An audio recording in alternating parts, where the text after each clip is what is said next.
Hi friends, welcome back to பசிம் ருசிம்.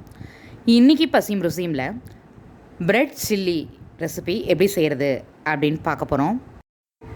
கடைகளில் வாங்கக்கூடிய சாஸ் எதுவுமே யூஸ் பண்ணாமல் நம்ம கையில் இருக்க ஓன் மசாலாஸ் வச்சு எப்படி அதே டேஸ்ட்டில் செய்ய போகிறோம் அப்படின்னு பார்க்க போகிறோம். 3 பீஸ் பிரெட் ஸ்லைஸ் எடுத்து நம்ம எப்போதுமே டோஸ்ட் பண்ணுற மாதிரி ஆயில் சேர்த்து தோசைக்கல்லில் சேர்த்து டோஸ்ட் பண்ணி எடுத்துக்கணும்.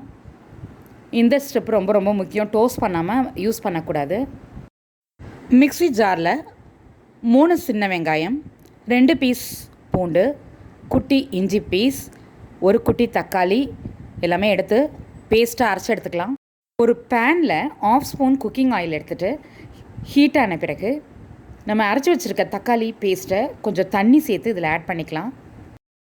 இது கூட 1/4 ஸ்பூன் ப்ளைன் மிளகாய்த்தூள், 1/4 ஸ்பூன் கரம் மசாலா, தேவையான அளவு உப்பு சேர்த்து வதக்கி விட்டுக்கணும். ஒரு எக்ஸ்ட்ரா டேஸ்ட்டுக்காக கொஞ்சமாக பட்டர் சேர்த்துக்கலாம். அந்த சமயத்தில் நீங்கள் பட்டர் தேவையில்லைன்னா சேர்க்காமல் கூட இருக்கலாம், நல்லாயிருக்கும்.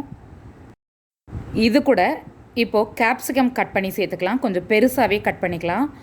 1/2 மிளகாய் சேர்த்துருக்கேன். ஏன்னா நம்ம இன்றைக்கி 2 ஸ்லைஸ் ப்ரெட்டில் ஒருத்தர் சாப்பிட்ற மாதிரி செய்கிறதுனால கொஞ்சமாக சேர்த்துருக்கேன். கேப்சிகம் வதங்கி ஒரு மாதிரி கிளாஸி எஃபெக்டில் வரும். அந்த சமயத்தில் நம்ம டோஸ்ட் பண்ணி வச்சுருக்க ப்ரெட்டை இந்த மாதிரி க்யூபாக கட் பண்ணி அதை இது கூட சேர்த்துக்கலாம். ப்ரெட் சூடேறின பிறகு நம்ம ஸ்டவ் ஆஃப் பண்ணிக்கலாம். இது ரொம்ப தண்ணியாகவும் இருக்கக்கூடாது, கிரேவி மாதிரி ரொம்ப ட்ரையாகவும் இருக்கக்கூடாது, அந்த மாதிரி பார்த்துக்கணும். ப்ரெட் சில்லி ரெசிபி சூப்பராக ரெடி ஆகிடுச்சு. நீங்களும் உங்கள் வீட்டில் இதே மாதிரி குக் பண்ணி சாப்பிட்டு என்ஜாய் பண்ணுங்கள். என்னோடய நெக்ஸ்ட் ரெசிபி உங்களை தேடி வந்துக்கிட்டே இருக்குது. இது உங்கள் பசியும் ருசியும். பார்த்து சமைங்க, பாராட்ட அள்ளுங்க.